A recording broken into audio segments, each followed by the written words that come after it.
সুপ্রিয় দর্শক, স্বচ্ছতা ও জবাবদিহিতার মধ্য দিয়ে সুশাসন প্রতিষ্ঠার ব্রত নিয়ে আয়োজিত তথ্যভিত্তিক সচিত্র প্রতিবেদনমূলক অনুষ্ঠান শেষ কোথায় এর পক্ষ থেকে আমি সৈয়দ মাহমুদুল ইলা আপনাদের জানাই সাদর আমন্ত্রণ। আমাদের আজকের বিষয় খুলনা পাসপোর্ট অফিসে দালালদের বিরুদ্ধে প্রয়োজনীয় আইনানুগ ব্যবস্থা গ্রহণ। আসুন আমাদের মূল অনুষ্ঠানে। সুপ্রিয় দর্শক, আপনারা এই রুমে যাদেরকে দেখতে পাচ্ছেন এই প্রত্যেকেই পুলিশ প্রশাসনের কর্মরত আছেন এবং এখানে আরও দুজন জেলা প্রশাসনের পক্ষ থেকে ম্যাজিস্ট্রেট মহোদয় আছেন। এদের সকলের সমন্বয়ে একটি টিম গঠন করা হয়েছে আজকের এই অপারেশন। সেই অপারেশনটি কি? পাসপোর্ট অফিসে যে সকল দালাল আছে তাদেরকে গ্রেপ্তার করা এবং তাদেরকে আইনে সোপর্দ করা।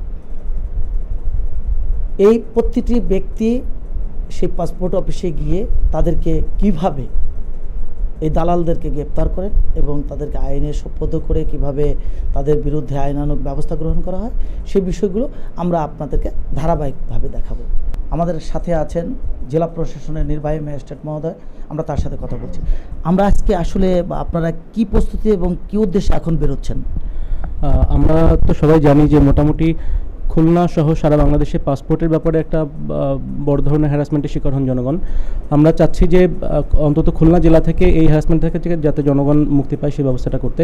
এখানে আমরা জেলা প্রশাসনের পক্ষ থেকে দুজন নির্বাহী ম্যাজিস্ট্রেট আছেন, পুলিশ প্রশাসনের লোকজন আছেন, পুলিশ সদস্যরা আছেন। আমরা একসাথে গিয়ে চেষ্টা করব যাতে পাসপোর্ট অফিসে যে দালালরা আছেন তাদেরকে একসাথে গ্রেপ্তার করে পাসপোর্ট যাতে লোকজনেরা সহজে পায় সেই ব্যবস্থাটা করার জন্য। এখানে আমরা পেয়েছি একজন অ্যাসিস্ট্যান্ট পুলিশ কমিশনারকে, আমরা তার সাথে কথা বলছি। কি নাম আপনার? আমি মোহাম্মদ ইসমাইল হোসেন, সহকারী পুলিশ কমিশনার, সোনাডাঙ্গা মডেল থানা। আজকে আপনারা এই যে একটি টিম নিয়ে বেরোচ্ছেন, কি উদ্দেশ্যে বেরোচ্ছেন? আমাদের উদ্দেশ্য হচ্ছে যে একটা পাসপোর্ট কেন্দ্রিক পাসপোর্ট অফিসে দেখা যাচ্ছে অনেক সাধারণ মানুষ পাসপোর্ট করতে গিয়ে বিভিন্নভাবে হয়রানির শিকার হয়। আমরা চাচ্ছি এ ধরনের যেন হয়রানির শিকার না হতে হয়। এক্ষেত্রে আমরা ইনস্ট্যান্ট সাথে নির্বাহী ম্যাজিস্ট্রেট থাকবে এবং পুলিশ সদস্য থাকবে, তা তাৎক্ষণিকভাবে যেন তারা পানিশমেন্ট হয় এবং পরবর্তীতে যাতে করে একটা মাইলফলক হিসেবে দাঁড়ায়, সবাই যেন খুব সহজে এবং স্বাভাবিকভাবে সুন্দরভাবে পাসপোর্টের সেবা নিতে পারে, এটা নিশ্চিত করার জন্য আমরা আজকে একটা বিশেষ অভিযান পরিচালনা করব।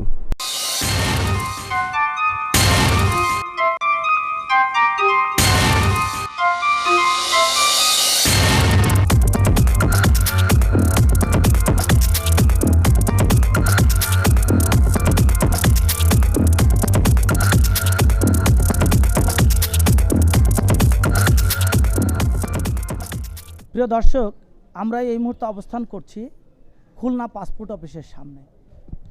আমার পাশে যতগুলো লোক আপনারা দেখতে পাচ্ছেন, এখানে ডিবির লোক আছে, সিটিএসবির লোক আছেন এবং যাদেরকে গ্রেপ্তার করা হয়েছে পাসপোর্ট দালালির কারণে তাদেরকে আমরা তাদের কাছ থেকে শুনি তারা কি কাজ করেন। কি নাম আপনার? তপু। আপনি কি কাজ করেন? পাসপোর্টের দালালি করি। এই যে করছেন, এটা ঠিক করছেন না অন্যায় করছেন? এটা অন্যায়। অন্যায় স্বীকার করছেন? অন্যায় বুঝতে পারছেন? জি। কি নাম আপনার? মোহাম্মদ হাফিজুর রহমান। আপনি কি কাজ করেন? পাসপোর্টের কাজ করি। এটা ঠিক না অন্যায়? অন্যায়। এই যে অন্যায় আপনি বুঝতে পারতেছেন? জি। কি নাম আপনার? মোহাম্মদ রাজিফ হাসান। আপনি কি কাজ করেন? পাসপোর্টের কাজ করি। আপনি কি কাজ করেন? পাসপোর্টের ফর্মের কাজ করি, লিখে টিকে দিয়ে। এই যে করছেন, এটা ঠিক করছেন না অন্যায় করছেন? এটা এখন আইনের দৃষ্টিতে অন্যায়। অন্যায় স্বীকার করছেন? জি স্যার। কি নাম আপনার? মোহাম্মদ আব্দুল হাকিম। আপনি কি কাজ করেন? পাসপোর্টের দালালি করি। এই যে পাসপোর্টের দালালি করেন, এটা কি আপনার কাছে কোনো লাইসেন্স আছে? না। তো এই কাজটা কি ঠিক করছেন না অন্যায় করছেন? অন্যায়। অন্যায় করছেন। জি। প্রিয় দর্শক, ইতিমধ্যেই এরা সকলেই বলছে যে তারা পাসপোর্টের দালালি করে এবং তারা অন্যায় করছে, অন্যায় স্বীকার করছে। আমরা এখানে পেয়েছি পাসপোর্ট অফিসের সহকারী পরিচালক মহোদয়কে, আমরা তার সাথে কথা বলছি। কি নাম আপনার? মোহাম্মদ ইসমাইল হোসেন। অনেকে তাদেরকে পাসপোর্ট করে দেবে এবং তারা দালাল হিসাবে কাজ করে, এ ব্যাপারে আপনি কিছু জানেন কিনা? আসলে এটা আমি বলি যে দালাল প্রসঙ্গটা আসলে আমাদের ব্যাপারে আমাকে অনেকবারই এরকম অনেকেই কোশ্চেন করেছে। মূল বিষয়টা হলো আমাদের কাছে অ্যাপ্লিক্যান্ট আসে, আমরা তাকে ছবি তুলে দিই, এই হলো মূল কথা। আর আমরা চাই তার কাছে একটা ফর্মের যে অংশটা তার আমাদের পক্ষে পূরণ করা সম্ভব, যদি সেটা না থাকে আমরা করে দিতে পারি, বাট কমপ্লিট ফর্মটা সে তৈরি করে নিয়ে আসে। আমি যেটা জানতে এখন চাচ্ছি দালাল প্রসঙ্গটা- যে কেউ দালাল সম্পর্কে আপনি কিছু জানেন কিনা, আমি সেটা বলছি। না, দালাল প্রসঙ্গে আমার কিছু জানা নাই। আমি আপনার কাছে যেটা দালাল জানতে চাচ্ছি প্রসঙ্গটা- আসলে দালাল- দালাল সম্পর্কে আপনি কখনো জেনেছেন কিনা, দালাল- শুনেছেন কিনা? আমি আসলে দেখেন দালাল যদি হয়ে থাকে সে একজন মানুষ, এখন আমার চোখে সবাই মানুষ, এখন কে দালাল কে কি সেটা তো আমাদের জানা নেই আসলে, এলো মূল কথা। পাসপোর্ট আর আমাদের- করতে এসে জি করার জন্য জি যারা আসে জি জি তাদের আসলে কি করা উচিত বলে আপনি মনে করেন? পাসপোর্ট যারা করতে আসেন তারা অ্যাপ্লিকেশন সহ আসবেন, আমরা তাদের অ্যাপ্লিকেশন চেক করব, তাদের অ্যাপ্লিকেশন সঠিক থাকলে ব্যক্তির ছবি তুলে আমরা তাকে পাঠিয়ে দেব। প্রিয় দর্শক, আমরা যখন এই পাসপোর্ট অফিসের সহকারী পরিচালককে জিজ্ঞাসা করছিলাম যে আপনি দালাল সম্পর্কে জানেন কিনা, তিনি বারবার এই প্রসঙ্গটিকে এড়িয়ে যাচ্ছিলেন।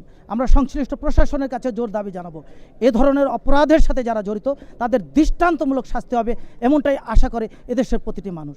আমরা এখানে পেয়েছি জেলা প্রশাসনের ভ্রাম্যমাণ আদালতের নির্বাহী ম্যাজিস্ট্রেট মহোদয় আছেন, আমরা তার সাথে কথা বলছি। কি নাম আপনার? আমি আহমেদ জিয়াউর রহমান।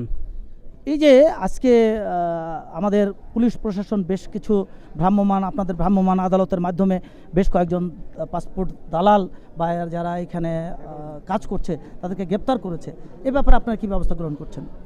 আমরা জেলা প্রশাসনের দুইজন নির্বাহী ম্যাজিস্ট্রেট, আমি আহমেদ জিয়াউর রহমান এবং আমার সাথে আছেন আমার সহকর্মী মুশফিকুর রহমান। আমরা ভ্রাম্যমাণ আদালত পরিচালনা করেছি খুলনা পাসপোর্ট অফিসে। ভ্রাম্যমাণ আদালত সেটার মূল উদ্দেশ্য কিন্তু জনগণকে সচেতন করা।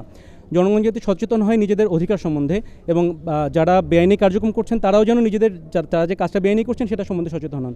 আমরা সেই প্রেক্ষিতে এবং তাদের দিকটা বিবেচনা করে আমরা সেইভাবে শাস্তি দিব যাতে আমাদের আসল উদ্দেশ্য যেটা জনগণকে সচেতন করা, সেই উদ্দেশ্যটা সফল হয়। এই যে আপনারা ভ্রাম্যমাণ আদালত পরিচালনা করছেন, এর প্রেক্ষাপটে জনগণ কতটুকু উপকৃত হবে বলে আপনি মনে করেন? বা এই ভ্রাম্যমাণ আদালত পরিচালনা করার মূল উদ্দেশ্য হলো জনগণের জনস্বার্থ সাধন করা। আর আজকে খুব সকালে ভোর 5টা থেকে আমরা শুরু করছি এই অভিযানটা, টোটাল চেক আউট করছি, কমপ্লিট গোপনীয়তা রক্ষা করে আমরা ভোর 5টা থেকে এই অভিযানটা শুরু করছি, যেটার ফসল এখন আমরা 11 জনকে আমরা করতে সক্ষম হয়েছি। তো আমি অবশ্যই মনে করি যে আজকের এইটা একটা এক্সাম্পল হয়ে থাকবে এবং এর ফলে জনগণের যে ভোগান্তি এটা অনেকাংশেই কমে যাবে। আমার নেতৃত্বে আজকে যে মোবাইল কোর্ট কাজ করেছে এখানে, তাতে 6 জন দালাল নামে পরিচিত আর কি এখানে যারা, তাদেরকে আমরা গ্রেপ্তার করতে সক্ষম হয়েছি এবং তারা অপরাধ স্বীকার করেছে। সেই প্রেক্ষিতে তাদের 6 জনকে আমি নাম ঘোষণা করছি: মোহাম্মদ মনিরুল ইসলাম, মোহাম্মদ হিমু ওরফে হেমায়েত শেখ, মোহাম্মদ আব্দুল হান্নান, মোহাম্মদ হাফিজুর রহমান, আশরাফুল ইসলাম খোকন এবং তপু বিশ্বাস। এই 6 জনকে আমি 3 মাসের বিনাশ্রম কারাদণ্ডে দণ্ডিত করছি। আমি তাদের নাম ঘোষণা করছি: মোহাম্মদ সাইফুল ইসলাম, পিতা মোহাম্মদ আমির আলী গাজী, মোহাম্মদ ফজলুল আক্তার বাবুল, পিতা ফজলুর রহমান, মোহাম্মদ আলমগীর হোসেন, পিতা মৃত মোস্তফা মিয়া, মোহাম্মদ আব্দুল হাকিম, পিতা মৃত মমিনুদ্দিন এবং মোহাম্মদ রাজীব হাসান, পিতা নুরুল হক।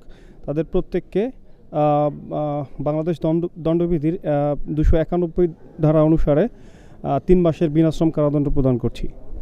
প্রিয় দর্শক, এই ভ্রাম্যমাণ আদালত শেষ, সর্বপ্রথম সচেতন হতে হবে আমাদেরকে। আমরা যদি সচেতন না হতে পারি, সরকার প্রতিনিয়ত চেষ্টা করেও এদেরকে দমন করা সম্ভব হবে না। আমরা যদি সচেতন হই তাহলে হয়তো অপরাধ প্রবণতা কমে আসবে। আমরা কথা বলছি এই স্থানেই আমরা পেয়েছি যার নেতৃত্বে এই দালাল চক্রদের গ্রেপ্তার করা হয়েছে, তার সাথে। কি নাম আপনার? আমার নাম KM শওকত হোসেন, আমি পুলিশ পরিদর্শক CTSB KMP খুলনা। আপনি কিভাবে জানলেন যে এখানে দালাল চক্র আছে এবং তাদেরকে গ্রেপ্তার করলেন? আমরা এই অপারেশন করে আমাদের নির্বাহী ম্যাজিস্ট্রেট সাহেব আছেন, বাংলাদেশ পুলিশের বিভিন্ন ইউনিটের টিম আছেন, যেমন CTSBর লোক আছেন, ডিবি আছেন এবং লোকাল থানা পুলিশ আছে, সবার সহযোগিতা এবং ম্যাজিস্ট্রেট সাহেবদের সহযোগিতায় আমরা 11 জনকে দালালকে ধরতে সক্ষম হয়েছি। কথা বলছি এখানে আমরা পেয়েছি জনগণ, আমরা তাদের মতামত জানছি। এই যে এখানে পাসপোর্ট দালাল যাদেরকে ধরা হয়েছে, এদের সম্পর্কে আপনারা চেনেন? হ্যাঁ, আমিও এই এলাকারই একজন স্থায়ী বাসিন্দা। আমি এখানে সবসময় কম বেশি আসা যাওয়া আমার এখানে আছে। দালালের থেকে এখানে যারা অফিসে কর্মচারী যারা আছে এদেরকে অনেক বেশি অপরাধী তারা দালাল একজন আপনাকে আজকে অ্যারেস্ট করবেন, কালকে আর একজন সৃষ্টি করে তারা ঠিকই এই একই কাজ অপকর্ম তারা চালাই যাবে পর্যায়ক্রমে। কারা? এটা প্রশাসন চালায় যায়, পাসপোর্ট প্রশাসন। আমি পাসপোর্ট করতে দিয়েছি, এখানে আমার পাসপোর্ট নেয় যে এটা জমা হবে না, এইটা ভুল। লাস্ট টাইম এখানে যে স্বপন আছে যে দালাল, তার মাধ্যমে পাসপোর্ট দিয়েছি। সে আমার মনে করেন 1 মাসের সময় দিয়েছে যে 1 মাস পর তোমার পাসপোর্ট পাবা। তো আমার এখানে মনে করেন জমা দেয় নাই, কিন্তু দালালের মাধ্যমে যেটা যায় সেইটা কিন্তু মনে করেন এনে জমা নাই। কিন্তু এক বছর বড় দালাল কিন্তু এই অফিস এরাই কিন্তু বড় দালাল। এরা তো মনে করেন 200-100 খায়, বড় দালাল হইছে মনে করেন এই জায়গার জায়গাটি তাদের যারা সহযোগিতা করে তাদেরকে আপনারা শাস্তিমূলক ব্যবস্থা নেওয়ার চেষ্টা করেন। প্রিয় দর্শক, অত্র এলাকার জনসাধারণ বলছেন যে এই সকল দালালের চাইতে বড় দালাল এই পাসপোর্টে যারা কর্মরত আছেন। আমরা সংশ্লিষ্ট প্রশাসনের কাছে দাবি জানাবো, যারা পাসপোর্টের নামে এদেশের প্রতিটি মানুষের সাথে সাধারণ জনগণকে প্রতারিত করছে। এরা বলছে তারা যদি ঠিক পাসপোর্ট ফর্ম ফিল আপ করেও ওইখানে গিয়ে জমা দেয় সেটা ভুল, এটা সেটা বলে তাদেরকে ফেরত দেওয়া হচ্ছে, কিন্তু দালালের মাধ্যমে যখন দেওয়া হচ্ছে তখন সেটা ভুল হলেও সঠিক হয়ে যাচ্ছে। তাই আমরা আশা করব এদেশের প্রতিটি মানুষের দাবি, অত্র এলাকার জনগণের দাবি, এ ধরনের অপরাধের সাথে যারা জড়িত তাদের দৃষ্টান্তমূলক শাস্তি হবে, এমনটাই আশা করে এদেশের প্রতিটি মানুষ।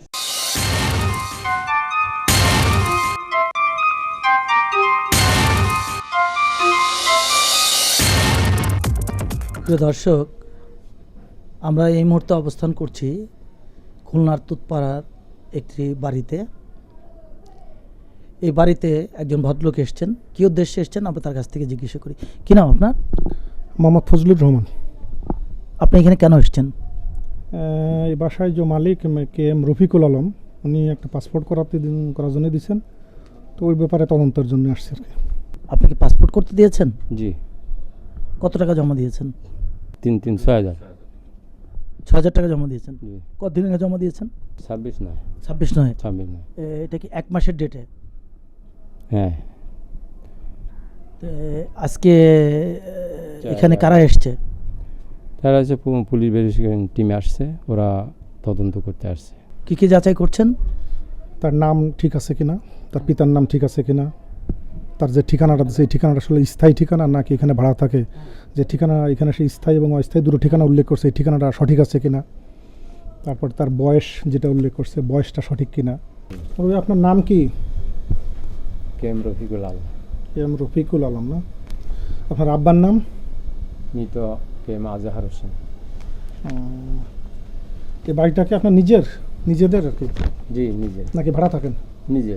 নিজের বাড়ি না?